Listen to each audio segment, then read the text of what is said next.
कार्तिक मास के शुक्ल पक्ष की एकादशी को देव उठनी एकादशी, देवोत्थान एकादशी और देव प्रबोधिनी एकादशी के नाम से जाना जाता है।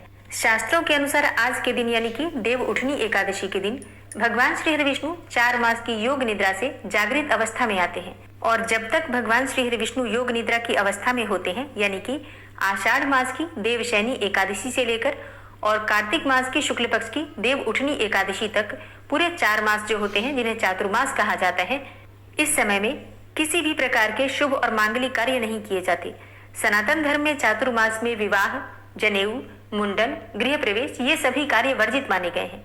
तो जब भगवान श्री विष्णु जागृत अवस्था में आते हैं यानी कि देव उठनी एकादशी के दिन, उसी दिन से सभी शुभ और मांगलिक कार्य प्रारंभ हो जाते हैं और इसलिए देव उठनी एकादशी का दिन सबके लिए बहुत महत्वपूर्ण होता है।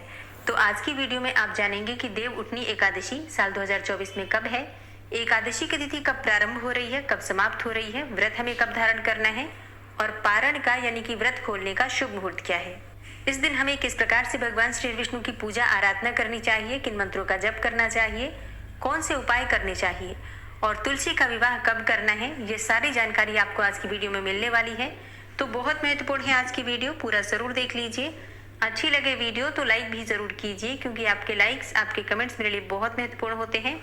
यही एकमात्र जरिया है जिनसे मुझे पता चलता है कि आपको ये वीडियो अच्छी लगती है और आपके लिए ये वीडियो उपयोगी है। तो अगर वीडियो अच्छी लगे तो लाइक तो जरूर ही किया कीजिए। तो सबसे पहले जानते हैं कि एकादशी की तिथि कब प्रारंभ हो रही है, कब समाप्त हो रही है और व्रत हमें कब धारण करना है।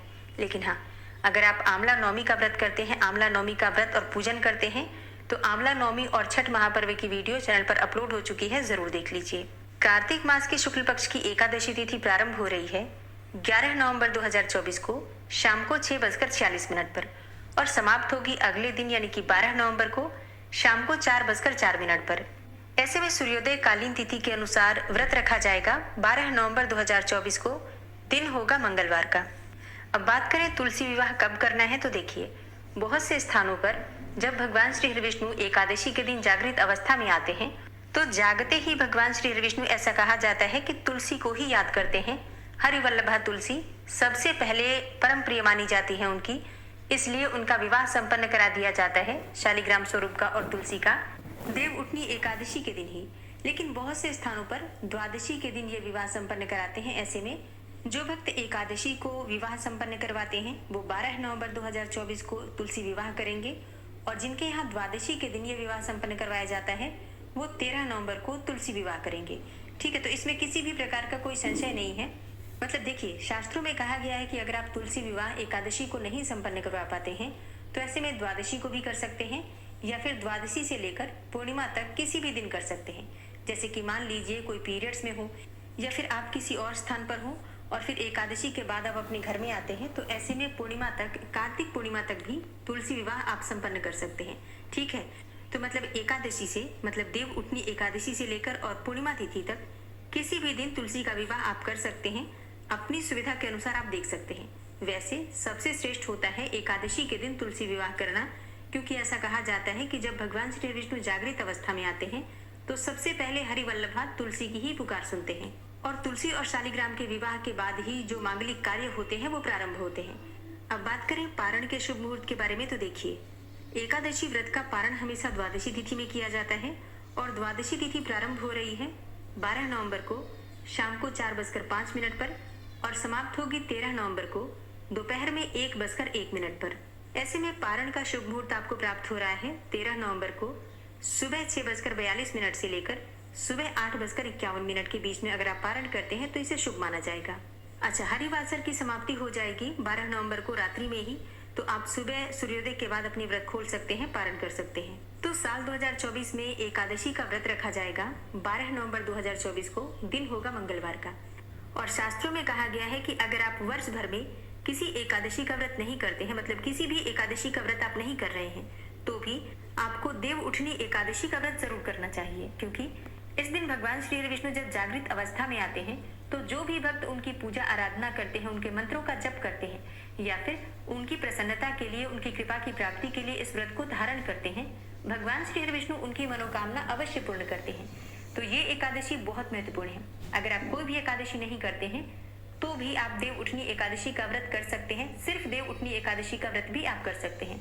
और जैसे कि कई भक्तों के प्रश्न आए हैं कि हम देव उठनी एकादशी से क्या व्रत शुरू कर सकते हैं? जी हाँ, बिल्कुल कर सकते हैं। देव उठनी एकादशी से आप अपनी एकादशी का व्रत प्रारंभ कर सकते हैं। और जो भक्त किसी भी कारणवश एकादशी का व्रत नहीं कर पाते हैं, जैसे कि अगर आप अस्वस्थ हैं या फिर बुजुर्ग हैं, बिल्कुल भी आप व्रत करने में असमर्थ हैं, तब भी आपको आज के दिन कुछ बातों का ध्यान रखना चाहिए। बिल्कुल भी आपको लहसुन प्याज का सेवन नहीं करना है। मसूर की दाल, चावल और गाजर, मूली, बैंगन, ये सभी चीजें आपको एकादशी के दिन नहीं ग्रहण करना है। मतलब देव उठनी एकादशी के दिन अगर आप व्रत नहीं करते हैं तो भी कुछ नियमों का पालन जरूर कीजिए। भगवान श्री विष्णु की पूजा कीजिए, उनके मंत्रों का जप कीजिए, दान धर्म कीजिए। इससे भी आपको भगवान श्री विष्णु की असीम कृपा प्राप्त होगी। तो जितना भी आपसे हो सके, अगर आप व्रत कर पाते हैं अत्यंत श्रेष्ठ है, व्रत नहीं कर पाते हैं तो नियम पालन आपको जरूर करना है। और एकादशी से एक दिन पहले दशमी तिथि के नियम का पालन किया जाता है, तो शुद्ध और सात्विक भोजन हम लेंगे। इसके साथ ही लहसुन, प्याज, मांस, मदिरा अगर आप ग्रहण करते हैं बिल्कुल मत खाइए। उस दिन आपको मसूर की दाल, साग, टमाटर, गाजर, मूली, बैंगन, इन चीजों का भी त्याग करना है। और दशमी तिथि की संध्या काल में सूर्यास्त होने के बाद आप अन्न का और नमक का सेवन नहीं कर सकते हैं। मतलब रात्रि में भोजन नहीं करना चाहिए। अगर आप कुछ खाना चाहें तो फल इत्यादि ले सकते हैं। दशमी तिथि से ही ब्रह्मचर्य का पालन करना चाहिए और अगर संभव हो तो भूमि पर शयन करना चाहिए। फिर एकादशी के दिन हम प्रातःकाल जल्दी उठते हैं। उठकर नित्य कर्मों से निवृत्त होकर आप स्नान कर लीजिए। स्नान करने के बाद साफ स्वच्छ वस्त्र धारण करके भगवान श्री विष्णु की पूजा से पहले भगवान सूर्यदेव को जल दे दीजिए। उसके बाद भगवान श्री विष्णु के सामने शुद्ध घी का दीपक जलाकर अपने व्रत का संकल्प ले लीजिए। अब क्योंकि आज देव उठनी एकादशी है तो आज के दिन जो पूजा होती है विशेष पूजा होती है। क्योंकि आज के दिन यानी कि देव उठनी एकादशी के दिन देव जगाए जाते हैं, तुलसी और शालिग्राम का विवाह होता है। तो ये एकादशी बाकी एकादशियों की बजाय थोड़ी सी अलग होती है। तो देव उठनी एकादशी की संपूर्ण पूजा विधि की वीडियो आपको आगे मिल जाएगी।